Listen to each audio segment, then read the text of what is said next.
Humans are used to equating the amount of effort that they offer to the amount of results that they get. And it is backwards, because effort is indication of resistance that you believe is there, that you're trying to overcome with your action. And that's why the more you're able to be nice to yourself, not only with your behavior, but with your thoughts, then the more you allow yourself to receive the leverage, and we mean leverage, of the power of the universe. You can play it two ways. You can have a little contrast and know what you want and move toward it, and have a little contrast and know what you want and move toward it. Or you could have a little contrast, know what you want, but talk about where you are. So have a little greater contrast and know more what you want, but not move toward it. Just talk about where you are. And then have more contrast and launch a stronger rocket. Now there's getting more fuel in this rocket. When you really know what you don't want, you really know what you do want. And when you let go, you fly further. And really, you all sort of like the drama of that.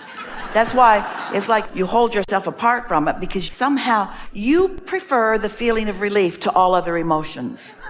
And we say, Kiris, this is the equivalent to that. When you stop hitting yourself over the head with a hammer, it feels good. It's a big relief when the hammering stops. But really? Well, that's all right. Because out of that comes clarity about what you want. You want different things at different times, and none of it is wrong. But what happens, have you noticed that once you come to a place where you feel pretty good, you wonder how you ever stood it before you got there? And we say, don't spend too much time reflecting on how far you've come, or you set yourself up for more unneeded contrast. Instead, revel in where you are. The best emotional and therefore vibrational attitude is satisfied with what is and eager for more. That's just the perfect understanding of how the universe works. If I feel satisfaction, and where did we remind you that satisfaction comes from? Only one thing: moving, at least pointing in the direction of your desires. So satisfied with where I am because I'm looking forward, and eager for what experiences that's going to bring, what I'm going to get to witness. Everything that we've been talking about is an understanding that you are not the rocket fuel. You are not the fuel at all. The law of attraction and the universal forces, that's the fuel.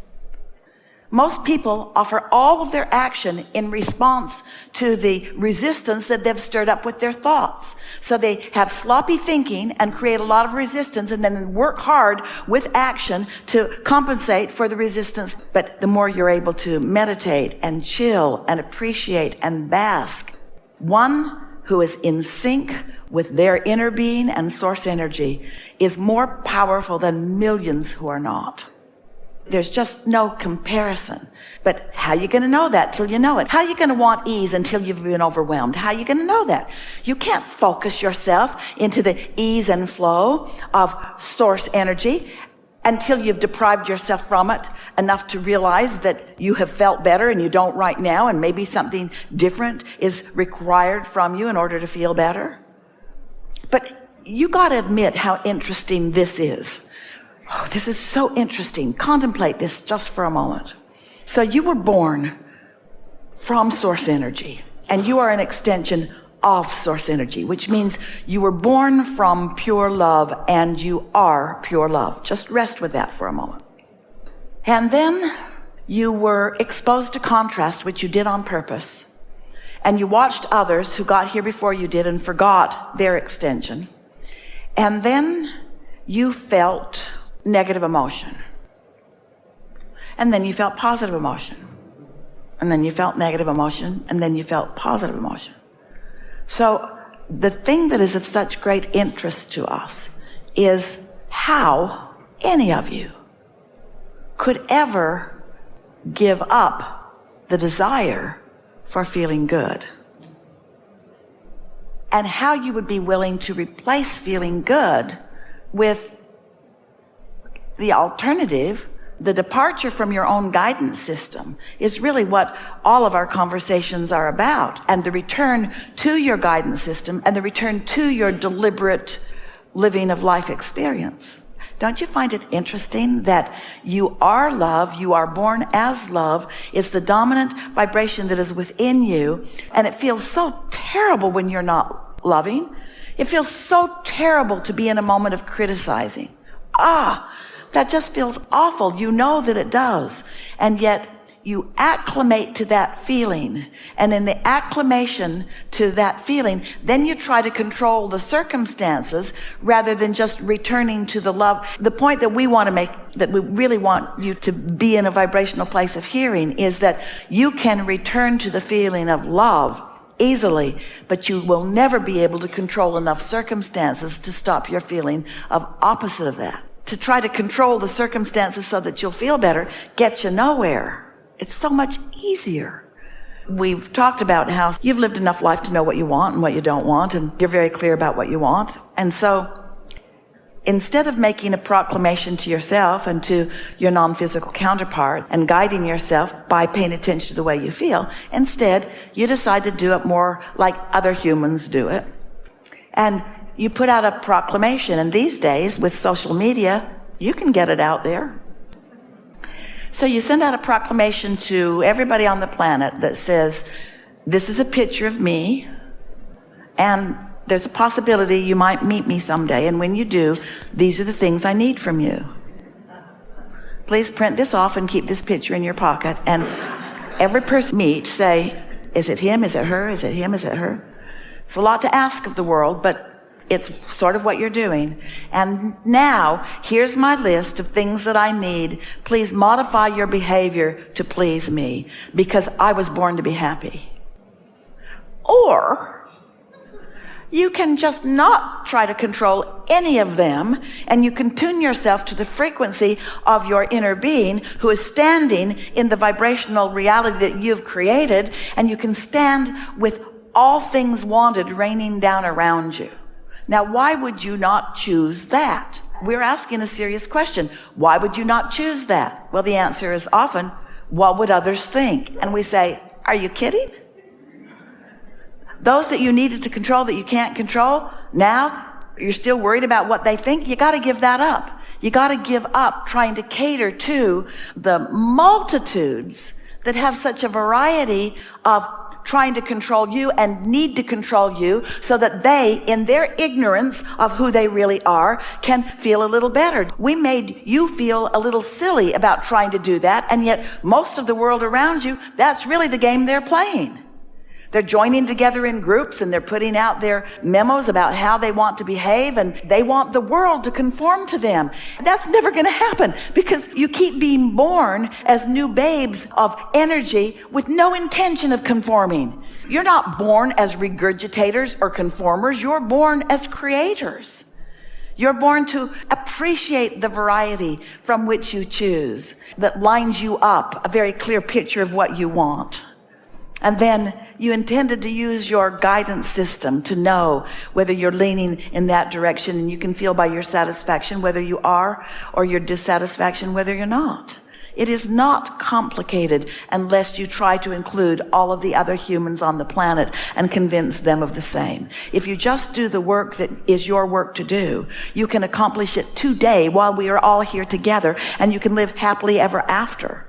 But if you are concerned about how others are going to view you as you are living happily ever after, because there are plenty of humans out there who are suffering so much that if you're not suffering, they don't like you. You need to suffer. Otherwise, we cannot be friends. You're either with me or you're against me. And if you don't suffer with me, then you don't care about me. And Jesus said, turn the other cheek. Do not focus in the direction of the suffering. Turn in the direction of the well-being. If you have decided that you are a creator, and you've decided to be deliberate about it rather than creating by default, rather than just reacting to life, you've decided to get out ahead of it, to prepave and to intend and to appreciate and to daydream, and you've decided to be a creator. And so you have thought some deliberate thoughts. You've been segment intending long range. I'm going to live happily ever after. You've segment intended more short range. I'm going to find a magnificent partner and I'm really going to enjoy life with this person. You've decided shorter range. I'm going to go on a Mediterranean cruise, or I'm going to go to a seminar, or I'm going to go to a movie. You've decided more short range. I'm going to go next door and have a really good lunch. You're segment intending as far out as you can do and feel ease while you're doing it. And so because you are getting really good at segment intending, now life is really responding to you in a wonderful way.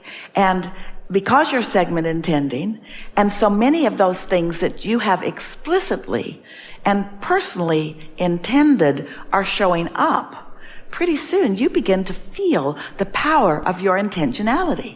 And that's the deliciousness. The satisfaction factor is a factor on steroids once you start making the conscious correlation between what you intended and what the universe is yielding to you. That's just the best that it gets. And we're not only talking about these great big things. We're talking about the intertwining. Those things become as meaningful as great big things. The way the universe wraps around you and adores you and shows you your well-being in this moment, in this moment, in this moment, in this moment, in this moment, before long you begin to know your worthiness. It's not just this fleeting thought that you're hoping for. As a human, you stop waiting until you're in heaven, hoping that when you get there, someone will assign you the having been worthy label. Instead, you realize that your worthiness was always there, and lots of times you weren't letting it in, but now you figured out how to let it in. So you let yourself be loved. You see, Source is loving you, but if you don't let yourself be loved, you don't know Source is loving you. You got to turn on your radio and dial it into love, and then you feel loved, you see. Yeah. So the only reason that you ever feel doubt or fear or any negative emotion is because you're approaching the subject of your desire in opposition to the way your inner being is approaching the subject of your desire. That's what emotions are. Every time you feel negative emotion, it's the rest of us saying, that's not how we see this. That's not how we see this. We know you can do it or have it or be it if you want it. Why are you letting all that you've lived so far? That would be like getting in your car to go somewhere, and it's a 1,000-mile journey, and you get out on the road somewhere along the way, 200 miles out or 300 miles out or 400 miles out, and you say, I'm not there yet, I'm never going to get there. And then you're so disappointed that you're not there that you just spin around and don't move in the direction of it anymore, or worse still, turn and go in opposition to it. That's ridiculous. You know, in terms of your physical physics of your world, that if you keep moving in the direction that you can get to wherever you're going, life is showing you that too.